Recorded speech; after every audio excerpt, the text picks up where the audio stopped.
విజయవాడ ఇంద్రకీలాద్రి ఆలయంలో head constable మానవత్వం చాటుకున్నాడు. ఆలయ క్యూ లైన్ లో వృద్ధురాలు స్పృహ కోల్పోయింది. సకాలంలో స్పందించిన హెడ్ కానిస్టేబుల్ నరసింహారావు బాధితురాలను చేతులతో మోసుకుని టెంపుల్లో ఉన్న ఆసుపత్రికి తరలించారు. టెంపుల్ కు సంబంధించిన డాక్టర్ అందుబాటులో లేకపోవడంతో సకాలంలో నర్సు వైద్యం అందించారు.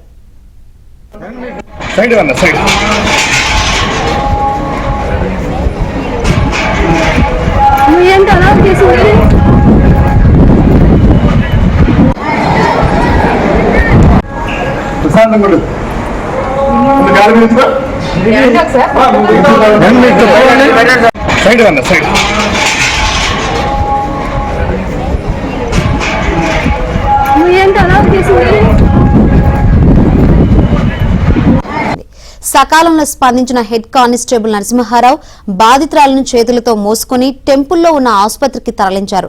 టెంపుల్ కు సంబంధించిన డాక్టర్ అందుబాటులో లేకపోవడంతో సకాలంలో నర్సు వైద్యం అందించారు. సైడ్